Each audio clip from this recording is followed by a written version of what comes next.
I love myself a good survival game. Since my introduction to them, I've always looked for the next big thing. I'm not sure where my love for survival games comes from.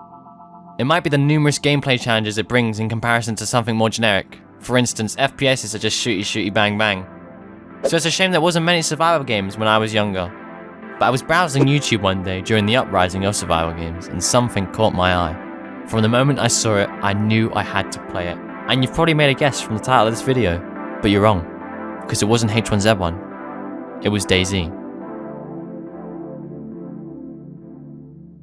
My first experience with DayZ was when the Yogscast played it and PvP'd with each other. Scavenging for food, fighting for weapons, supplies, territory, and creating clans looked like so much fun. I hadn't seen a game like this before, and the closest thing I had at the time was Minecraft, and MineZ. But nothing could scratch the itch that DayZ left, and after watching countless hours of Let's Plays on DayZ, most notably from Sidestrafe at the time, I caved, and I bought Arma 2. And whilst the mod was buggy, it was incredible. I adored the realistic approach to survival Dean Hall implemented with the DayZ mod. Let's give him some credit too. The mod was a buggy mess at times, but during the rise of DayZ, it was only him developing it. For Dean alone to create a massive success with DayZ was great, but DayZ was only a mod. This left a massive gap for AAA developers to fill with an official release, and this is what Sony Online set out to do. Now Daybreak, Sony Online were the creators behind PlanetSide 2, a free-to-play MMO FPS. Just a little history for you. According to one of the members at Sony Online, H1Z1 was born through an R&D group that were experimenting with a new game engine they'd been developing. Whether this is true or not, my guess is they saw the success of DayZ and wanted to jump on the trend. Thus, H1Z1 was born.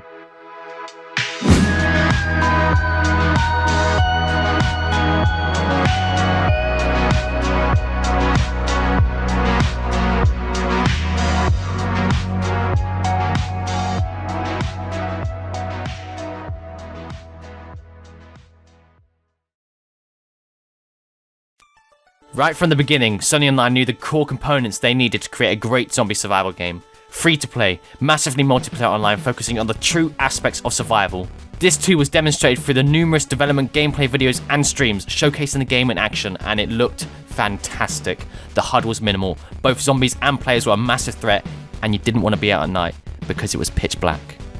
During the development process, Sony Online listened to the community, implementing ideas that players suggested for the game.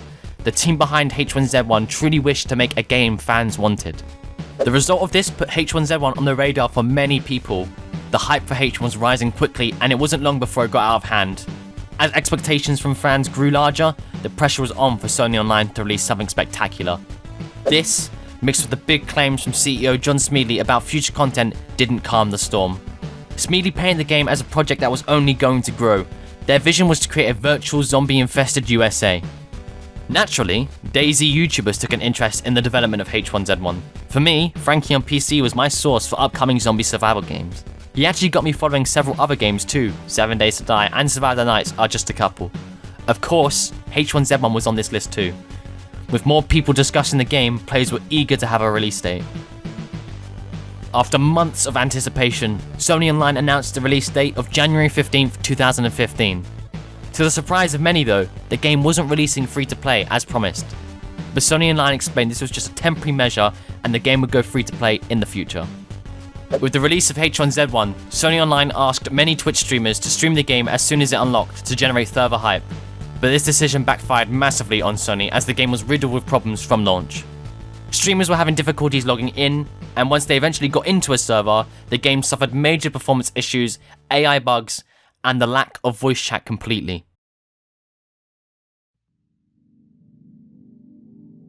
Obviously, players weren't impressed with the numerous issues in the game, but to give them credit, Sony Online wasn't idle during this. The team worked hard for silly hours to ensure logging issues were resolved, AI pathfinding was fixed, and servers were stable. During the chaos, Smeedley kept tweeting about what was happening behind the scenes at Sony Online to assure fans the game was undergoing fixes. However, performance issues at launch were the least of Sony Online's problems. Once players eventually began playing the game, they uncovered all the dirty pay-to-win features Sony Online implemented.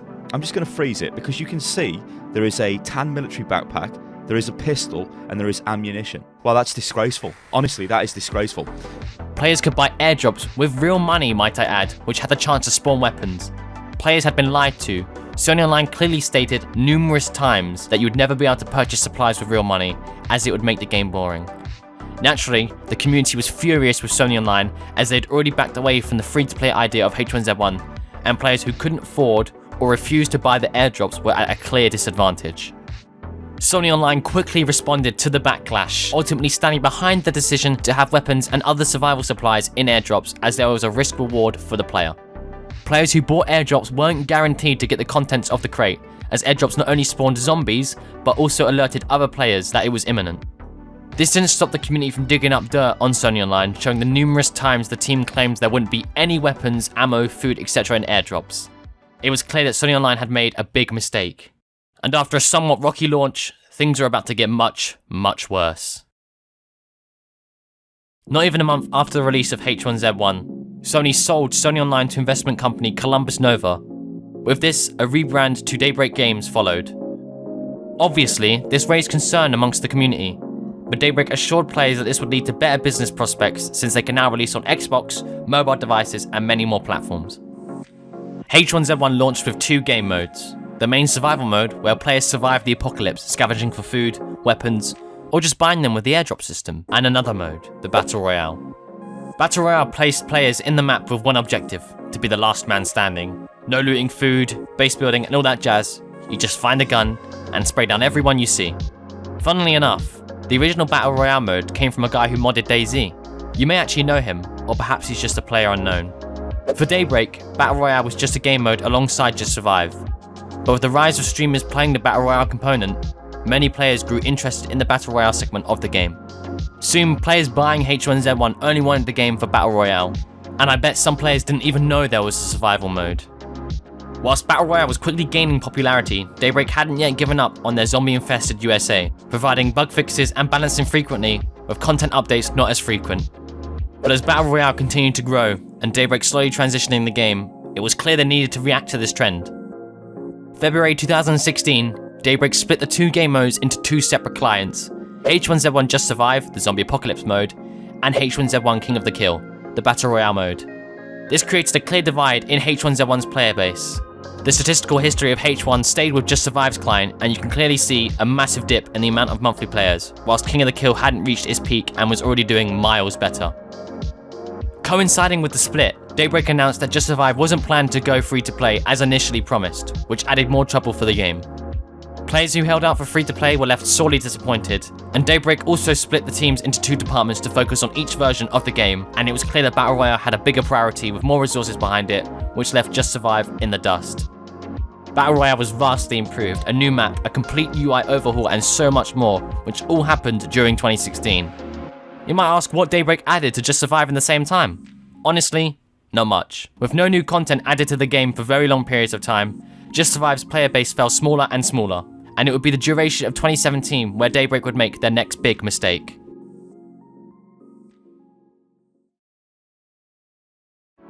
The release of Badwater Canyon sparked a massive backlash towards Daybreak.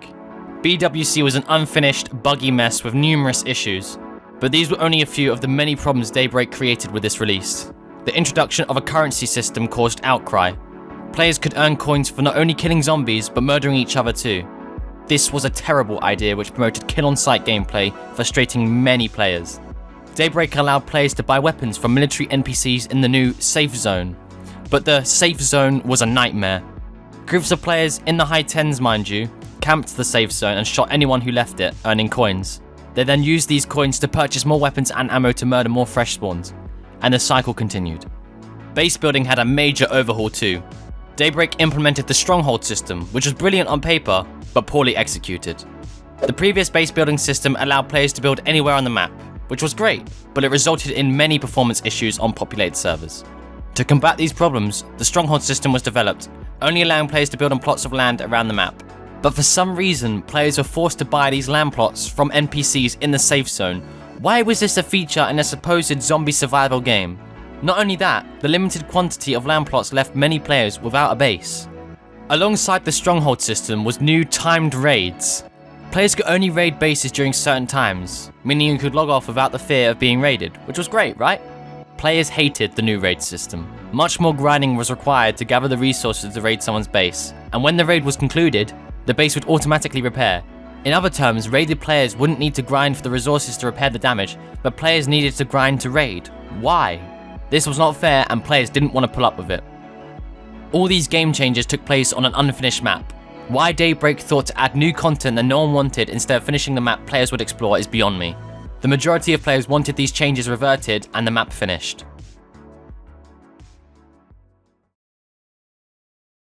So what was the root cause of Just Survive's demise?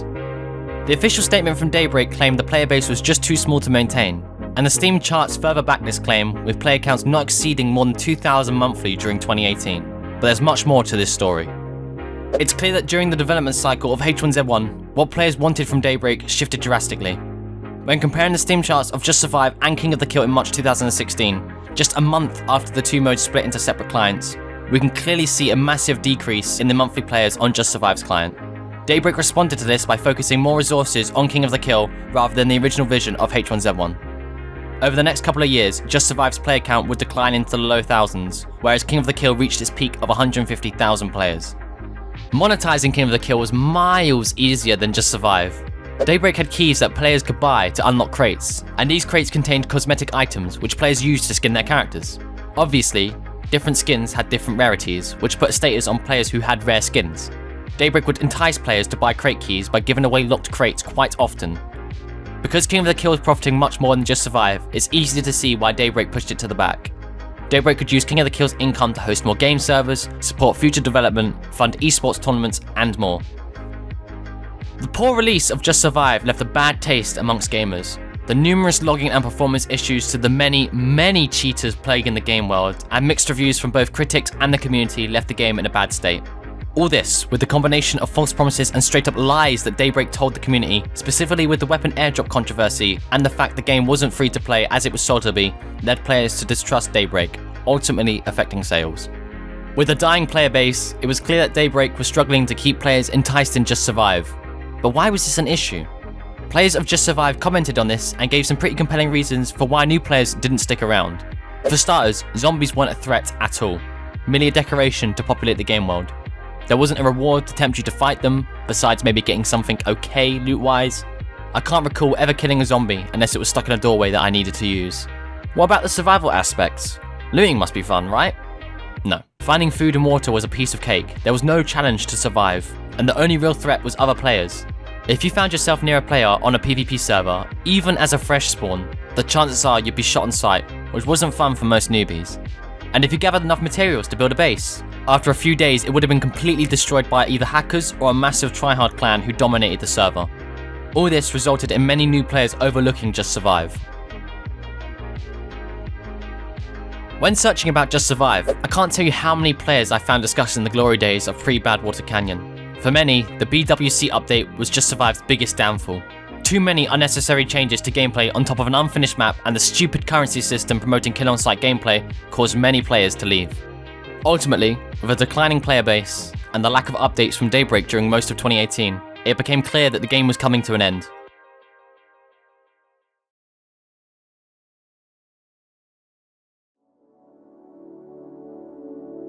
August 25th, 2018, the fate for Just Survive was sealed by Daybreak with the announcement of the game's closure October 24th.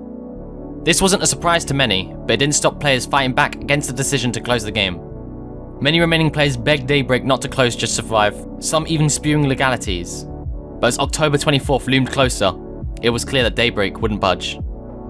In the final hours of the game, players came together for one last time to just survive.